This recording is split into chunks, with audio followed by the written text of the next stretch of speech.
All right. In this video, we're going to be talking about the long-term rental landlord sales script. So this is the script you're going to use when you have a sales pitch on Zoom, on phone, or even in person potentially when you are talking to somebody that you're trying to convert from a long-term rental to a short or mid-term rental. So how this conversation is going to go is essentially like this. All right. So assuming you've already talked to them before from either calling them, texting them, maybe you met this person at a meetup, however you found this person, when you're on the sales call, you're going to go ahead and open it up with line like this. Hey, Joe, how you doing? So great to chat with you face to face, over the phone, on Zoom, whatever it is. Okay, pretty much just like a warm introduction, nothing crazy. And then going down, we're gonna go to this piece right here. This is where you're gonna be laying out how this call is going to go. So you're gonna say, okay, so typically how these calls goes, I want to spend some time learning more about you, your property, your goals. Then I'll open it up for you to ask questions about myself. My entire goal for this call is for you to walk away with value, whether that's knowing how I can help you turn your property into a short-term rental or mid-term rental, or if after we talk, I realize that we're not a good fit to work together, I'd be happy to refer you elsewhere to someone who might be able to serve you better, or I'll at least give you insight to help you out. Sound good? And they're going to say, all right, that sounds perfect. Let's go. So this is the discovery piece that we're going to jump into next. This is where essentially you are uncovering details about their property so that you can get a better understanding of their current situation. If you don't know exactly where they're at right now, it's impossible to help them go where you want them to potentially go, which is short-term or long-term rental. So what we're going to do here is go through a discovery phase, again, learning more about them, their property, and their situation. So we're going to start it off kind of open-ended, because usually if we leave it more open-ended, they tend to just talk more. So we're going to say something like, so first off, tell me a little bit more about your property on 123 Main Street. Oh, and by the way, I'm going to be taking some notes. So just be sure you take some notes while they're talking so you can write everything down. You don't have to memorize everything. And the whole goal here is for them to just talk about their property. Okay. Um, and just for you to gather information. Other questions to ask and things that you're really looking for. Number one, how long have you owned this property for? How has your experience been with this property? Do you own other properties in this area too? Do you self-manage the property or do you have a management company? Do you own this property alone or do you own it with a partner? And have you been able to get this property rented out at X dollars per month, whatever they're renting it for on Zillow, Trulia, or whatever? So these are some questions that we're trying to get out of them. And the way that we're going to ask these questions is really based on, we're not going to go like, all right, so question number one for you, how long have you owned this property? Question number two, it's going to be a very natural flow. So first, tell me a little bit more about your property on 123 Main Street. Oh, well, I've owned this property for a couple of years now and bought it, 4 years ago, da, da, da, da, da. And yeah, that's pretty much it. Okay, gotcha. So let's just say they've already answered how long they've owned this property for. Okay, gotcha. And how has your experience been with the property, by the way?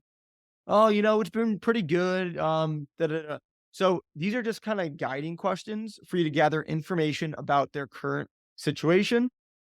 And when they mention pain points, that's when you're going to want to jot those down, especially. So, for example, do you self manage the property or do you have a management company that's been running it for you?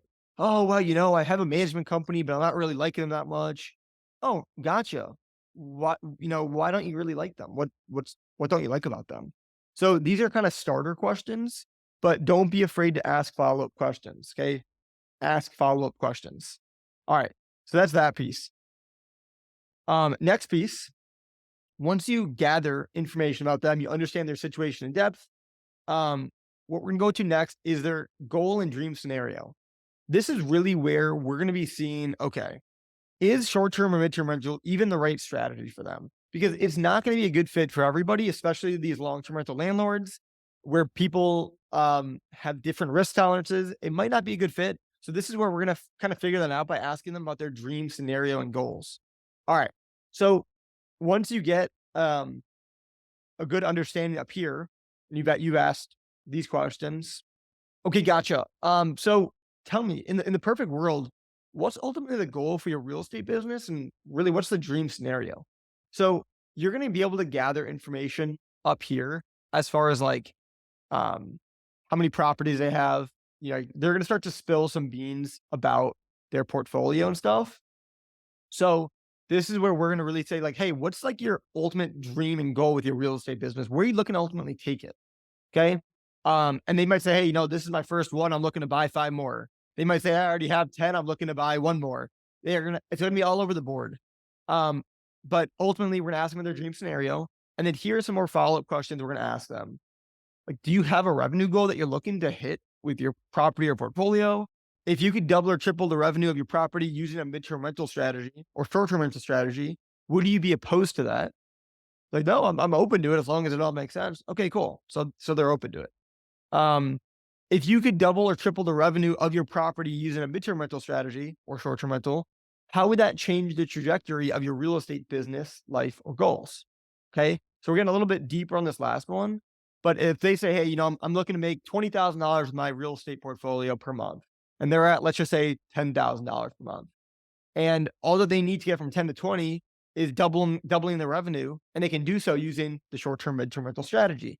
So, if you could just double your revenue right now, just using the midterm rental, the short-term rental strategy, how would that change the trajectory of your real estate business or life or your goals? Wow. I mean, if I can just take what I have and just double it, I mean, yeah, that'd be awesome. So again, just getting deeper of where they're at, seeing if you can actually help them, and if they're open to the strategy. And then ultimately the transition. Okay, Joe, so basically what you told me so far, based on what you told me so far, I think we can definitely help you. Um, and then again, draw parallels between their dream scenario and your co-hosting service, and then only if it's actually true. So, for example, if you already if you've already done this for an owner before, here you could say something like, I've actually helped another owner do basically the same thing that we're talking about in this city or that city. So you can kind of just talk about what you've done. If you've done anything in the past, here's where you can actually talk about it. If you haven't done anything in the past, with Airbnbs just yet, this is your first one, then don't worry about saying anything here yet. But if you already have an Airbnb, even if you haven't converted someone from a long-term rental to a short-term rental, because they gotcha, um, I've actually helped, X, Y, and Z person earn X amount from their property, where as a long-term rental, it would only be rented out for this much, but as a short-term rental, we're getting this much. So this is kind of just where you kind of use some of your experience here. And then you can go into, okay, cool. So just to tell you a bit about me. Um, I actually grew up in X city and obviously know the area super well. So this is again where you're just drawing a connection to their city. Even if you didn't grow up there, just draw some connection so they feel like you know the area. My full-time career was, let's just say, teaching, but I just found a passion for short-term, midterm rentals because X, Y, and Z, whatever your reason is. And then you're gonna go into, there's a ton of differences between operating a short-term rental versus a long-term rental. So this is essentially what we provide as our co-hosting service. So we deliver a 100% hands-off experience for you, meaning we handle the guest communication, the pricing, coordinating with our cleaners, our handyman, and everything in between. And at the end of every month, I'll even send you what we call an owner's report that breaks down the revenue and expenses. And then again, if they're using a management company for their long-term rental, you can add this in too. So essentially it's the same thing. It's the same thing as your long-term rental management company is doing for you now. Only this strategy will make you more money. So letting them know, since they already have long-term rental experience, um, hey, listen, it's basically the same thing you're doing now. This is just more money. Um, and then a couple of key things I wanted to touch on as well. So, and then again, this is where you can hit on either key things that they mention in the discovery phase that stick out to you, or here are just some extra things that will most likely stick out to you. Um, if they don't already have furniture in their property, and you could know this from just seeing pictures, or in this phase, you can ask them, but you're gonna let them know there is an upfront investment to get your property furnished. So, do you already have furniture that you'd want to use, or will you be buying everything from the start? And then you might say, most likely they're not gonna have any furniture. And, um, you can just say, "Okay, gotcha," and then move on to the next thing. Or if they wanna know, "Okay, so how much will it cost to furnish my unit?" just a rule of thumb is to take their square footage. So if their property is 1,000 square feet, multiply it by 12, and that'll be $12,000. This is a really rough average. So make sure you let them know that this is just an estimate. But if they have a 2,000 square foot house, multiply it by 12 and it'll be 24,000. Usually it'll be a little bit less. So let them know that this is just a conservative estimate, but that is a decent estimate for furniture. Okay. Another thing to touch on is that they get all the listings at the or they get all the payouts at the end of the month. Um, so you can let them know that all the money is going to go to them, and then you get your cut at the end, opposite of how their property manager probably does it. The listing will stay in their name, so you can explain that, listen, this is your listing, you own the listing. Um, if for whatever reason we split paths down the road, the listing continues under your name, and you keep all of the 5-star reviews we get. Another thing to touch on is that we don't have any long-term contracts. Our goal is for you to be happy so we don't hold you hostage. We're so confident in our service that we're totally not worried about it. We just want to make you as comfortable as possible because we're comfortable with the service we're providing. And then only say this part if they're in a vacation market. You can say, hey, I'm not a big corporation. If you want to stay at the property for a week, you can just shoot me a text and we'll make it happen. So let them know that they have the option to stay at their own property. Again, if this is not really a great vacation market, this isn't something you need to touch on right away. Okay. So then you can transition here. So, Joe, how does this sound to you? Okay. Let them talk. And they might say, yeah, no, it sounds pretty good. It sounds decent. Da, da, da. Okay, gotcha. Awesome. So what questions do you have for me? And they're always going to have some questions. So here are some questions slash objections that they might have. We already touched on this furniture one. How much will the furniture cost? If they say, wow, that's a lot of money to spend on furniture, where you can talk about this is, hey, I totally hear you on that. But if you think about it, you'll be able to bring in 2 to 3 times more revenue year over year with just a $10,000 investment, just a $15,000 furniture investment. So make them see the numbers here. And again, we talked about before in a previous video how to actually find how much money their property is going to bring. If you already have a property in the area, again, you can leverage that for sure. Another objection with these long-term rental folks is, what if the property gets damaged? What if the guest damages the property? And then here's what you could say. The best part about doing a short-term or mid-term rental is that we get insurance for any guest damage. For example, if a guest punches a hole in the wall, breaks the couch, stains the floor, that'll be fully covered by the insurance instead of you. So really the insurance protection is really awesome when it comes to short-term rentals. As far as you can kind of draw the parallel to long-term rentals, where they only have a security deposit of, let's just say, $500. If they do extra damage, it's kind of a pain in the butt to chase them for it. Whereas short-term rentals, we have insurance, so no matter what it is, we get to charge them for it and collect the money. Another objection: 20% is way too high. I mean, I'm typically paying my management company 8% for a long-term rental, and then here's where I'll say, totally hear what you're saying and understand that 20% is a big number, but to be honest with you, it is a big responsibility, and there's of course a lot of work involved. If you're looking for a discount Walmart version of Coast and Company, that's honestly just not me.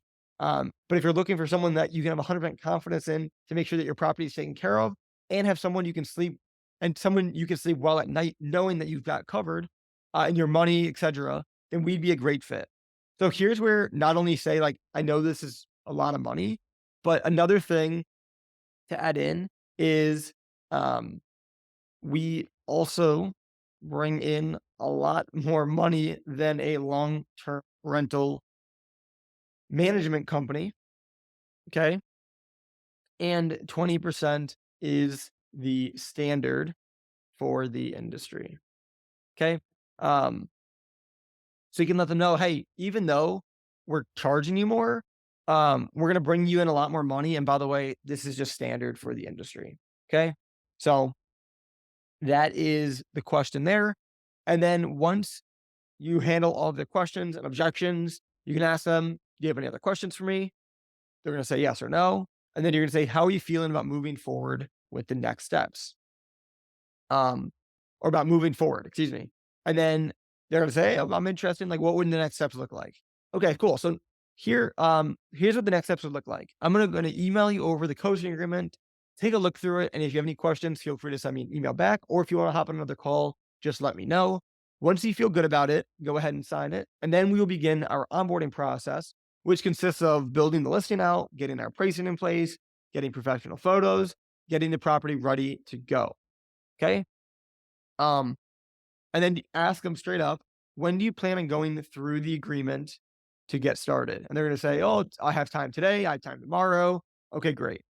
And then once you're done with the call, you'll hang up. They're going to read through the contract, and the deal's not done yet. Okay. You have to have consistent follow up. If you get ghosted, don't take it personally. People are busy. Stay consistent. People respect that. Follow up via email or text or whichever method you primarily have been communicating through. And if they don't answer after a few attempts, literally just call them. Here's an example of a follow up sequence you can use. So let's just say Monday, you have a Zoom with them going over all the details and you sent the agreement and they said that they'd sign it on Tuesday. So Tuesday afternoon or evening, I'd text and email them, asking them if they'd gotten a chance to check out the agreement yet. If you don't hear from them by Wednesday, I would just call them. Call them, say, hey, just touching base and seeing if you had any questions or if you're just ready to rock and roll. And then Friday again, I'd text and call them one more time, again, touching base and seeing if you had any questions or if you're ready to rock and roll. So this is the script to use when talking to long-term rental landlords. Again, use this as more of a guide. Don't go word for word, question by question. Make this conversation free flowing. Um, your whole goal is again, learn more about them, figure out if they're open to long-term and mid-term rentals. If they are, explain to them how everything is going to go. And then of course, closing the deal and handling their objections. Hope you guys have a ton of value out of this training and looking forward to see you guys in the next one.